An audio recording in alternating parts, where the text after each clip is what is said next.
Welcome to Lesson 10 of Humanities 1101 at West Georgia Technical College. In this lesson, we will be discussing the Enlightenment.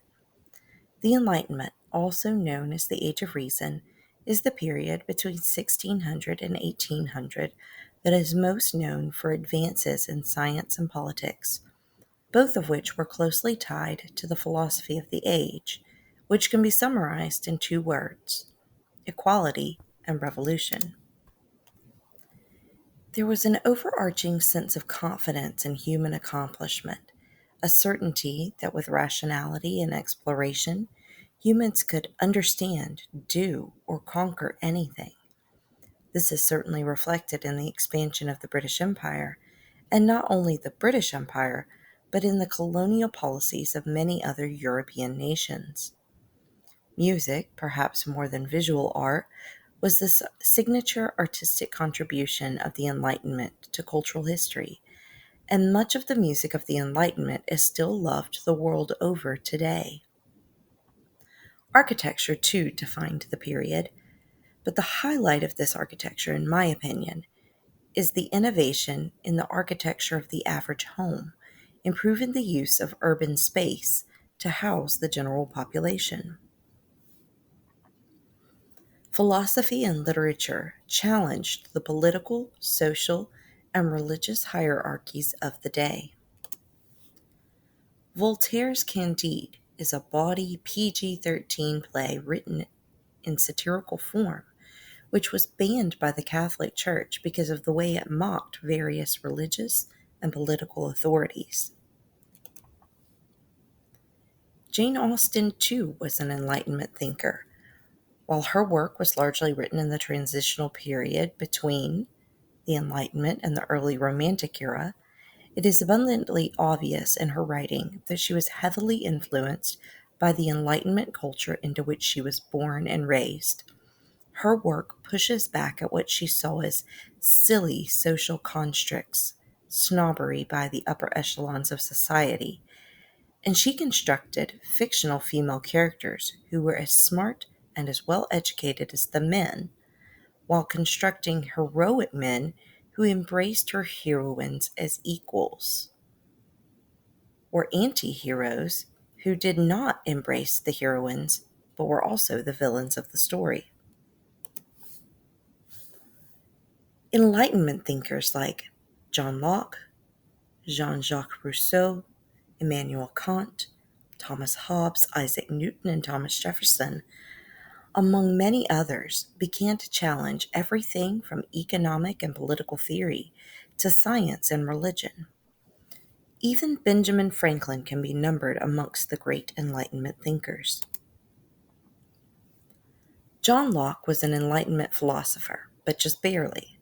His work laid the foundation for the Enlightenment because he pioneered advocacy for religious freedom and tolerance of difference, social contract theory, and the right of the people to revolt.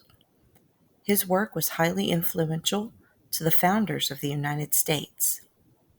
Social contract theory was almost heretical at the time, as it was a philosophy which argued that if people came together and agreed upon a contract for social laws and rules, that they could live by those without the need for a divine figure enforcing the rules.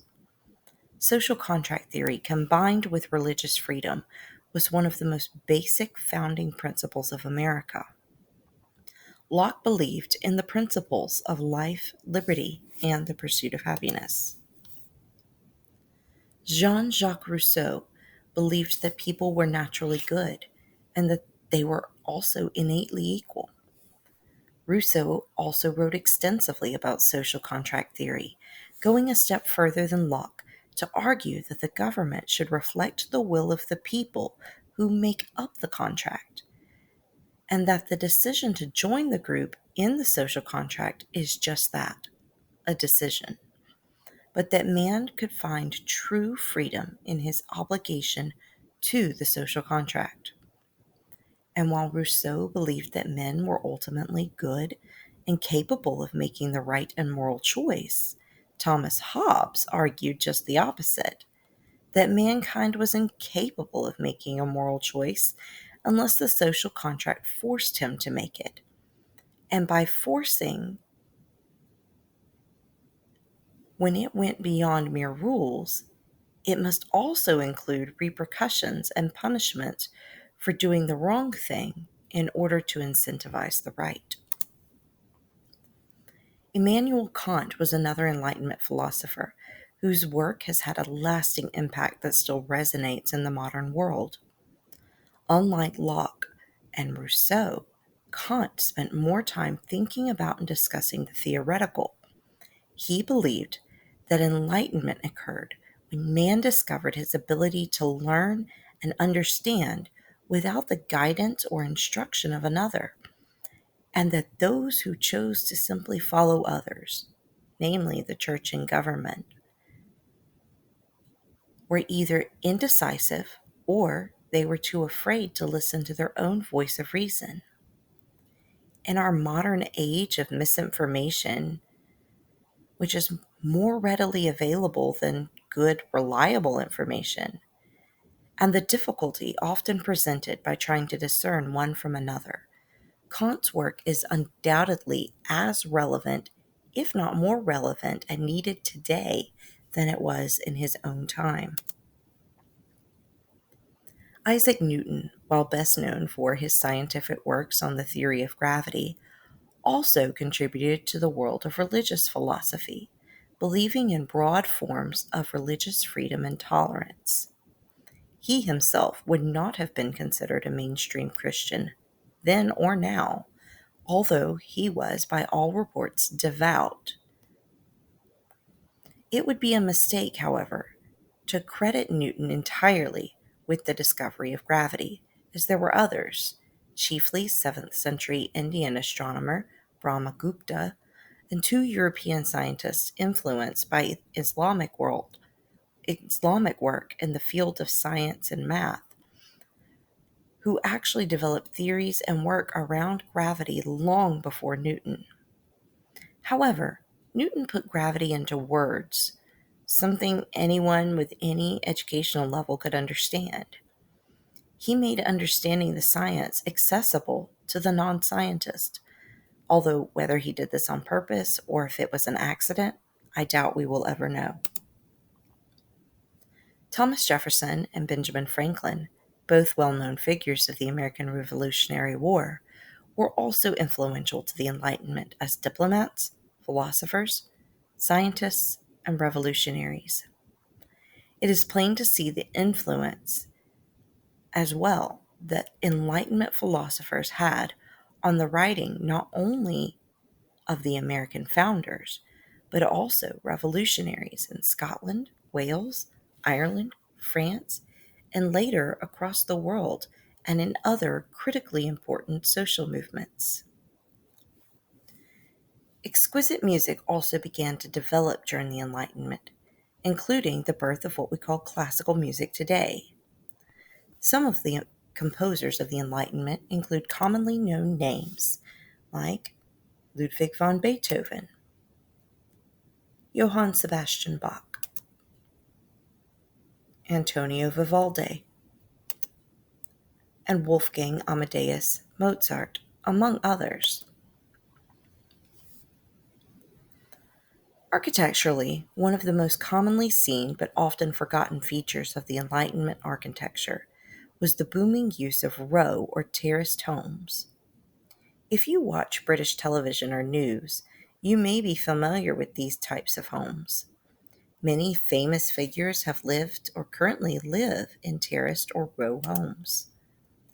They are represented by number 10 Downing Street, the residence of the British Prime Minister, as well as number 221B Baker Street, the famous home of Sherlock Holmes, both of which are located in London, as well as number 4 Sydney Place in Bath, England, one of the homes occupied by Jane Austen and her family. Number 4 Sydney Place is now a dentist's office. They are also on many British and European television shows and have inspired much of the architecture we may be familiar with in larger, older cities, even in the United States, particularly those in the north, like New York's red brick row home style buildings, featured in so many television shows today. This is one example: the Edward Mooney House, built around 1785 and located in what is now known as Chinatown. The architecture that the Enlightenment is best known for, however, is neoclassicism.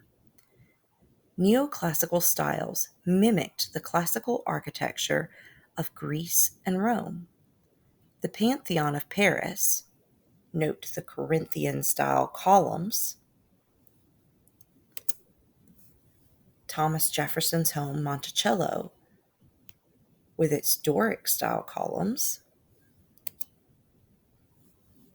and the British Museum in London, hosting Ionic columns, are just a few of the most famous buildings from this period. The Enlightenment didn't just set the stage for physical revolution. It was a revolution of its own in terms of the expansion of thought and human knowledge which occurred in this period. It was an era of contradiction, boasting revival of artistic styles and philosophical thinking that drew from the classical periods of Greece and Rome, while blazing forward into a scientific and rational future filled with new human thought. The great social experiment of modern democracy and the modern republic was begun, paving the way for the world we live in today.